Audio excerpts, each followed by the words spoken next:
Welcome back to Biblical Perspectives from Generations. What? It's not biblical perspectives from generations. Are you sure? Yeah, it's like Bible stuff for different age brackets. Bible generations. Biblical Generations. Nope, that's not it. I feel like there's something to do with like looking, like, oh no. The all-seeing eye. Well, that's God. Or not God. Isn't it like no? Welcome back to Generational Bible Perspectives. No, I don't think that's it. No, that's it. You sure? It's been 84 years since we've done a video. Yeah. And you've been to a different country. Yeah. Lots going on. You're still ugly. It happens. You're still short. Yeah, well, I still have no hair. Yet we're still here, encouraging people to read your Bibles, learn more about the Lord, serve the Lord, turn to the Lord, seek the Lord while He may be found. We're here to give you some perspectives of the Bible. So, which is what we plan to do from this YouTube channel. So, correct. We wanted to do a short video today of kind of a follow-up. So last time we met, Tanner was about to embark on his journey going to the land far, far away.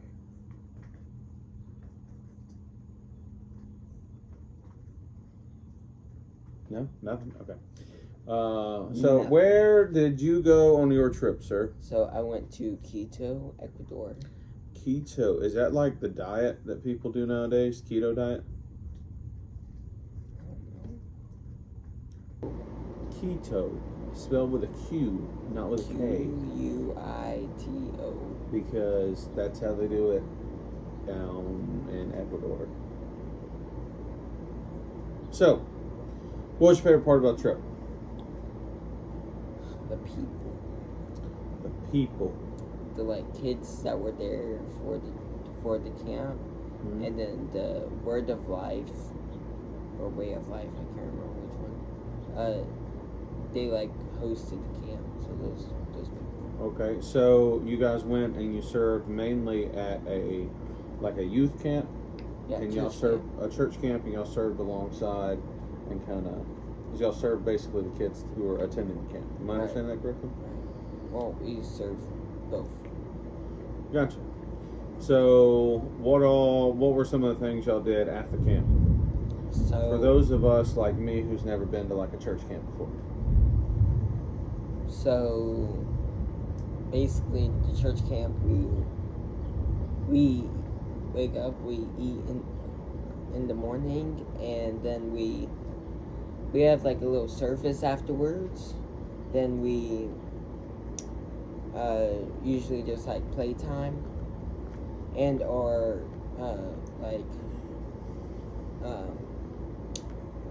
Bible study groups with your, maybe your what's it called, cabin, or if you are going with a bunch of different churches with your own church.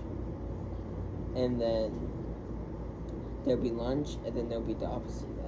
So maybe you do, you talk about the Bible, lunch, and then recreation. Or recreation, lunch, and then you talk about the Bible. You do small groups, that's what it is. It depends on which camp you're going to. Gotcha. The camp that we went to, I don't think it had that around lunchtime, but and then we had lunch, and then more rec after, right before dinner, and then dinner. So service, small group follow up, lots of game time. Lots of game time. Lots of game time. Well, it's good to be active. Right. Physical exercise. We did that on the first. Profits little, according to the Bible. on the first day before the kids came, like just the boys that came with us, we did like a little exercise in the morning, and I think me and someone else, or maybe just me, was like ready to do it the next day, and they're like, nope, let's not do it the next day. I'm like, well, if no one's gonna go, why would I go? Why would I go by myself? Yeah. So I didn't, and then we didn't for the rest of the time since it just got too tired. What was your least favorite thing about the trip?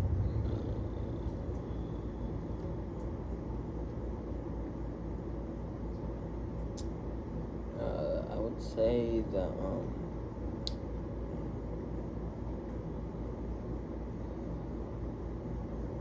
probably when like they were preaching, but it was in Spanish. It kind of got a little annoying because the app that I use for translation won't work because like Did y'all not have a translator? we did, but it was still like it was annoying when it was just in Spanish. We were waiting for them to Translate. finish the verse before they can translate. Gotcha. And then, Yeah, I've never really been part of that experience you're listening to one person speaking a language you don't understand, and then you're waiting on a translator to translate it for you to understand it. right. That's got to be kind of culturally. What was the biggest culture shock? Like, what do they do different that you were like, this is the most thing they do different versus whether it be food, whether it be exercise, whether it be what? So time frame, they have none. That wasn't like I knew it. I knew what about that I was getting into that. But it just I was expecting like at least like breakfast, lunch, and dinner. Those are the main points. Maybe like not lights out. Those are the main stuff. Everything else just it's after lunch or dinner or whatever. It's just kind of whenever they want. Yeah, no, it's like you have time frame for this, and then it's after the other. Some things get delayed, and you don't like hear the whistle. It's just the whistle will always get you. It's loud. It's annoying, but there be times where I'm like, There be times. What are you, a pirate? There be. My soul, son. I'm like, just, I'm glad he'll be starting back to school here in a few weeks. Praise the Lord. We can get back on I don't some. have grammar. Well, Lord knows you need it. What can I do? Lord knows you need it. I mean, I pass. So Your teacher should be fired. There are some things we have successfully parented you in.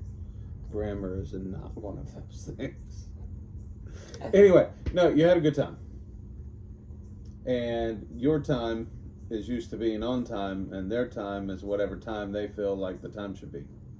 no, it's just like recreation is 30 minutes long, and it's right after lunch. Well, if lunch gets set back because like they didn't cook on time or someone was late there, then like recreation also gets set back.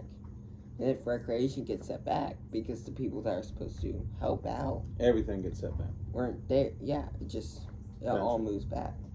So like it was like lights out on Wednesday, and they're just started on a scavenger hunt. It's gonna take like, and on scavenger hunts, it's like everybody's on their own time. Like, really? Each group is on their own time. Okay, can you stop? I tried.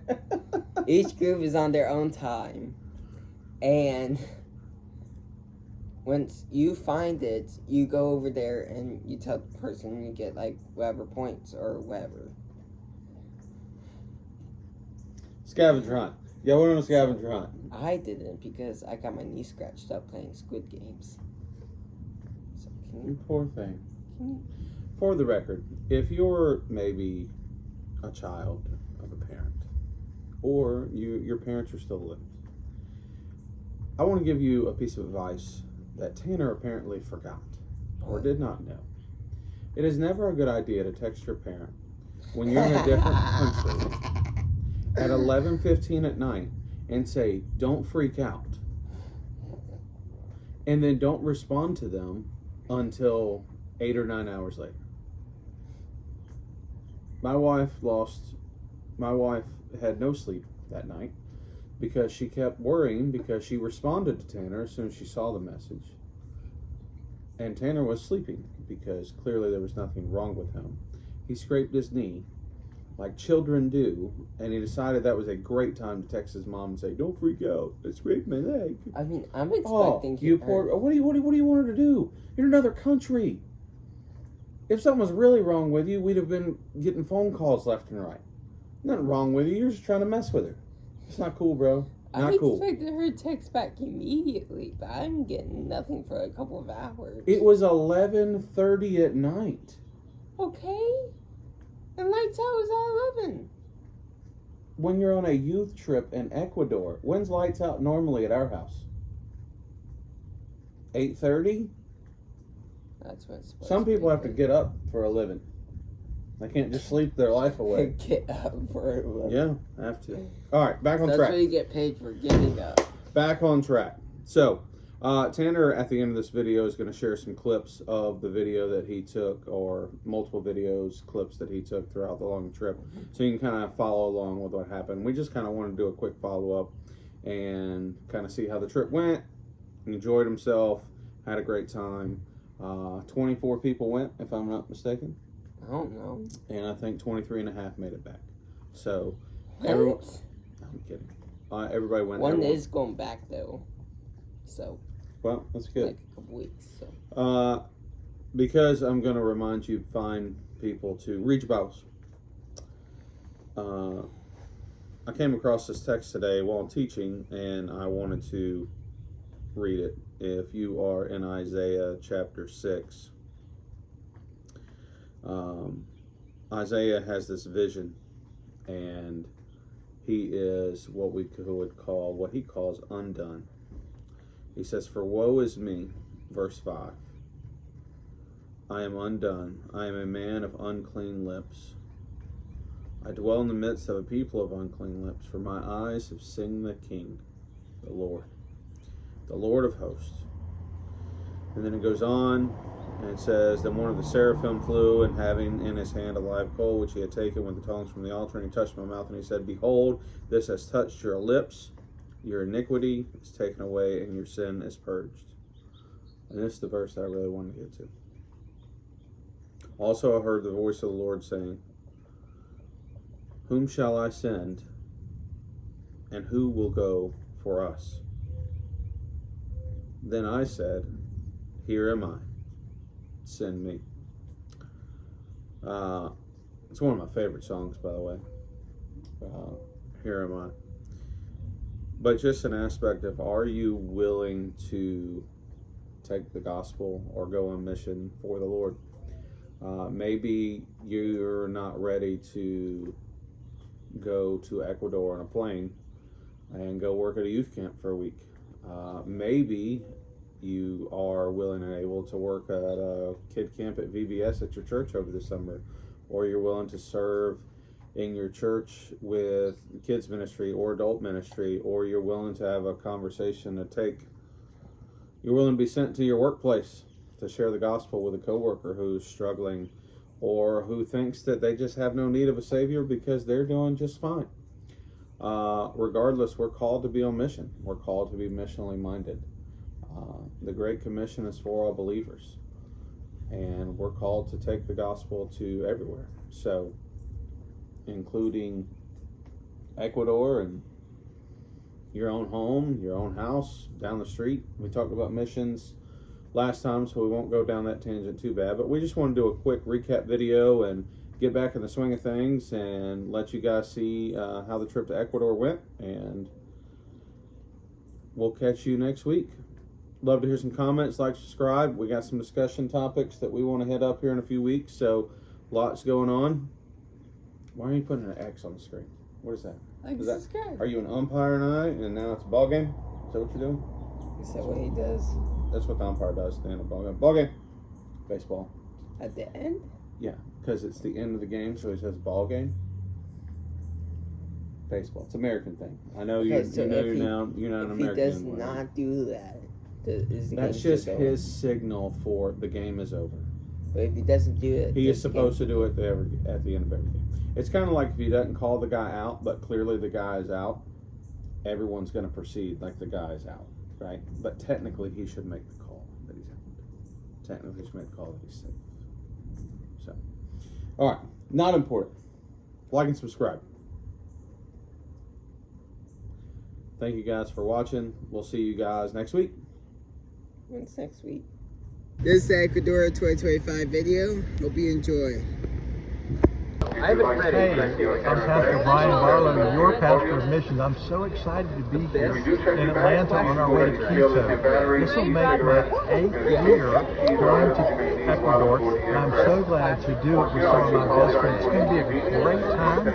We're going to make new friends, and I can't wait to see our old friends in Ecuador. My favorite part of the whole trip is being able to return home to people that love us. Thank you. Thank you. Okay. Hi, I'm Rhonda Brannon. This is my first time going to Ecuador. We've been looking forward to this for a very long time.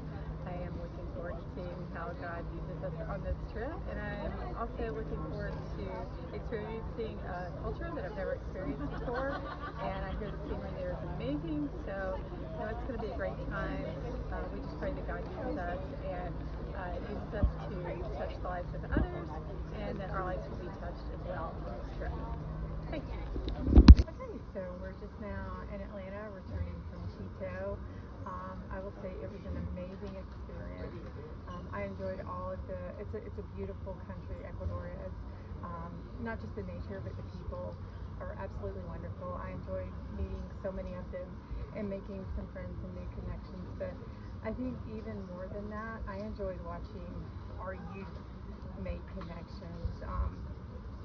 It was just a blessing to watch. There were so many incredible experiences, seeing friendships form, and seeing the kids from Ecuador, gathered around the bus, actually crying as we left. It was very heartwarming, and I am looking forward to going back next year. Ready? My name is Jeremy. I'm the student pastor and team lead for this trip. This is my 3rd year going to Ecuador, taking students there, so I'm excited about that. But the thing that I'm looking forward to the most would be reconnecting with all the friends that I've made over the past couple of years.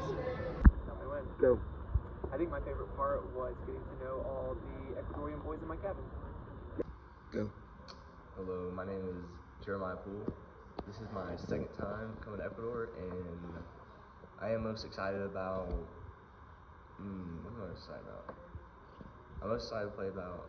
I'm most excited about playing soccer with the locals, and also just spreading the word.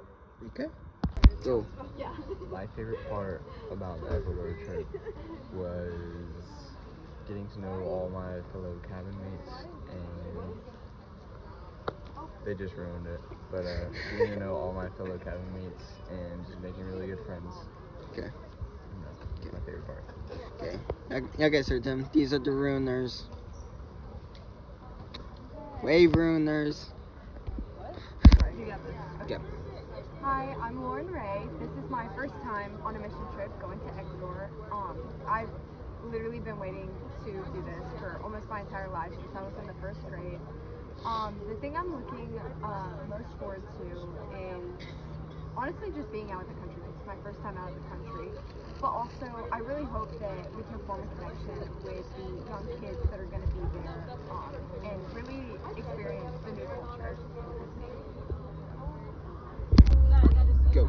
I'm Frankie, and I'm looking forward to getting to experience a different culture. And which year is this that you're doing it?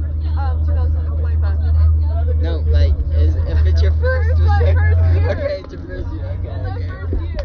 Okay, that's good.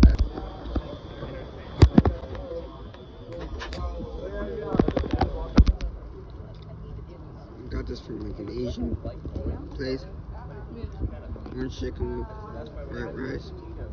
Tastes good. We are now in a new country. just landed, or correction, just got off. Did not just land. Took forever to get off though. But now getting off.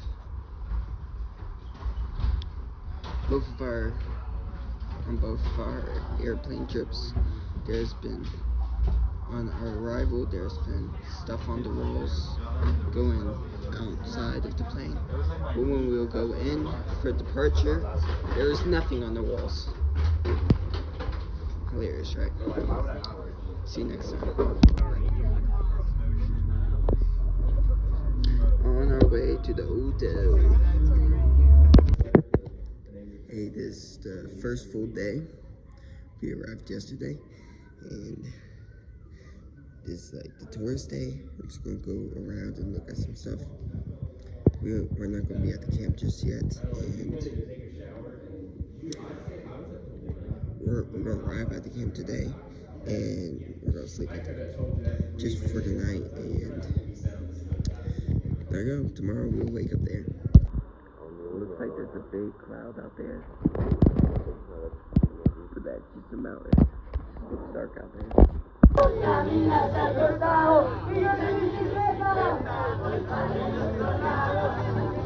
We literally just arrived and they're still partying. Hey, first day we woke up at camp. Last night was really good. I had 3 mattresses on my bed. There used to be 1. I just kept adding until I had 3. And we ran out of mattresses to use, so I had 3. And no one wanted an extra one, so I had 3. There you go. Bathroom was good. The temperature was bulging hot. But today we're going to do a little bit of work over here. We have our first service at 9:30, like y'all guys do, like we normally do. And then we also have like a bird exhibit and a bunch of work stuff we're doing. So, bye.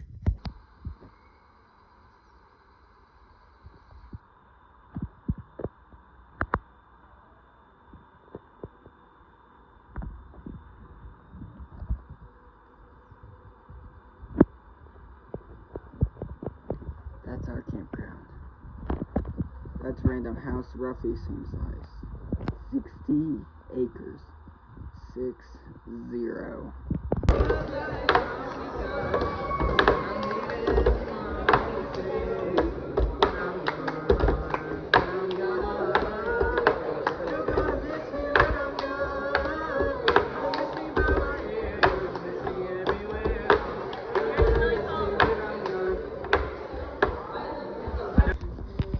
Going back home.